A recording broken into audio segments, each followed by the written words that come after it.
Good morning, y'all.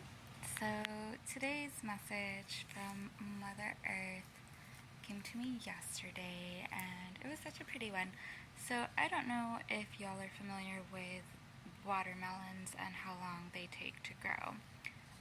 They have a really, really long, grow and gestation period. I think it's up to 90 days, or it could be a little longer. So, for those that like instant results in their garden, watermelons probably are not one of the ones that would provide you that.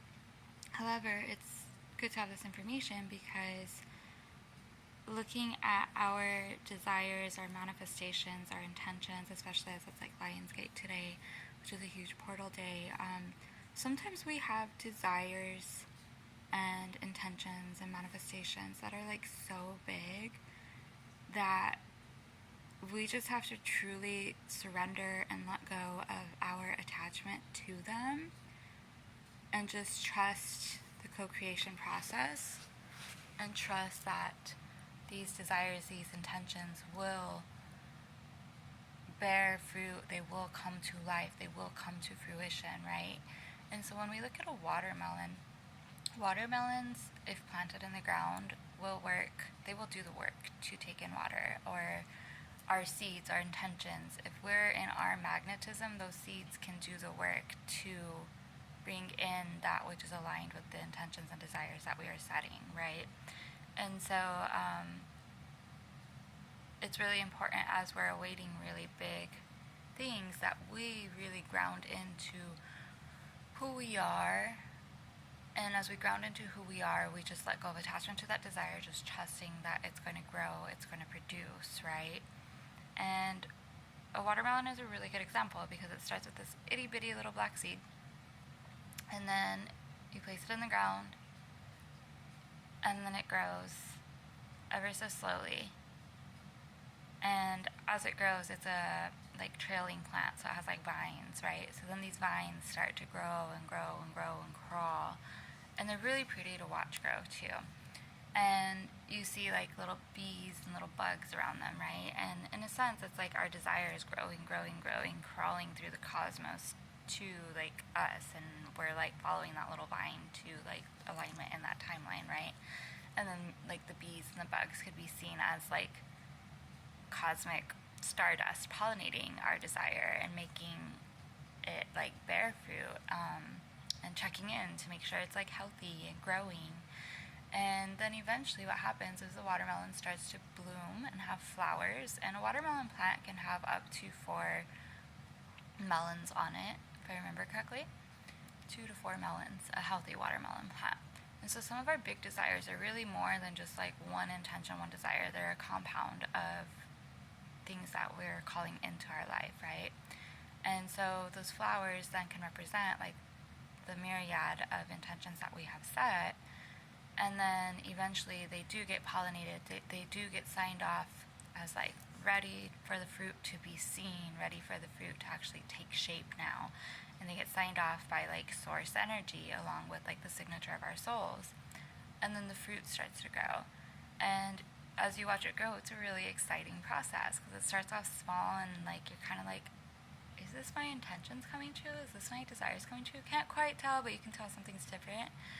And then before you know it, the fruit is full and it's just bursting with life and healthy waters, because watermelons have water content, right? But they're healthy waters, so healthy emotional states. And then all of a sudden you have this magnificent desire that might have taken months to years to come to you, and it's here. And what really helped it get here is letting go of attachment to the desire and not trying to micromanage the desire, which when you watch a watermelon grow, watermelons are not that needy, at least not in Florida, and you can plant them in the ground and they will have a taproot that can go up to 6 feet into the ground, searching for water and then drawing water into it.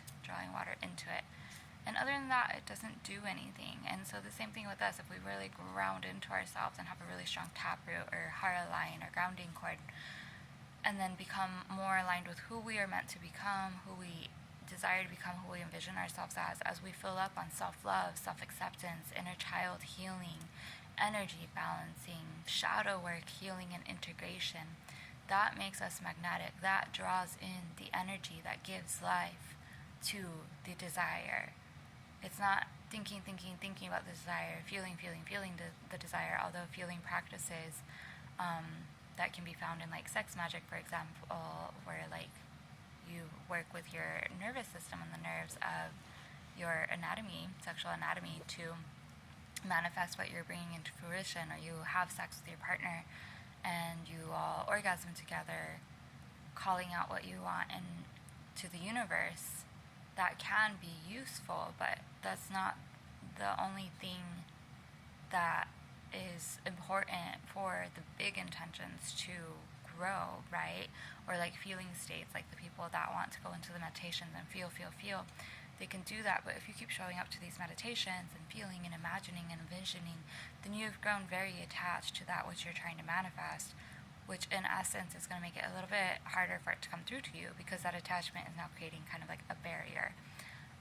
So if you tune into like the medicine of the watermelon just sits there, it grows, it takes in sunlight, it takes in like the masculine energies of the sun, and then it draws in water, which is of the feminine.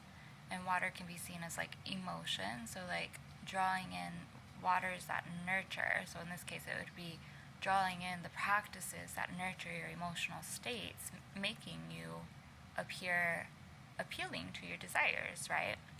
And then at the same time drawing in the energies of the sun by going outside and sunbathing, or maybe not even sunbathing, maybe just going out on walks, or something like relaxing, also like relaxing your inner masculine, so they're not attached to manifesting this thing by go, do. They're like relaxing and ready to receive, and they're allowing the feminine to step up and strengthen her inner manifestation game, right? And then like tuning into the watermelon just reminds you, like, the watermelon doesn't go anywhere. It just sits there, draws in that water, receives the sun, and it grows. And eventually the fruit comes, and then the fruit benefits, like the flowers benefit the bees, the fruit benefits whoever's growing it. Sometimes the fruits die, and that can be symbolic of like intention that was misaligned, or maybe being too attached to an intention and then killing off the intention unintentionally, right? There's a lot that can be found in looking at and tuning into the frequency of watermelon. Anyway, so the point in the short and simple is to like be like a watermelon for those really big ones, and just trust like whatever you wrote on that paper to manifest. Hopefully you did write it on paper, because paper just helps ground things into reality. Whatever is on that paper, it's going to come true. Now you just got to draw in the things that make you magnetic, draw them in, fill your cup, hydrate yourself, and then you got to like do the things that light you up, or rest if maybe you've been doing too much doing. You know yourself, so whatever feels more balanced. And then just allow things to grow and co-create with the universe, and trust that the universe is going to match you even better and wetter than like your wildest dreams, and those intentions will come to fruition, sometimes even like juicier than you expect, even more flavorful than you expect, right? Even more nurturing than you expect. Especially though when you surrender and let go of control, and you just tend to your own inner garden and allow the universe to tend to the macrocosm of your garden and so many other people that are like co-creating with you, right?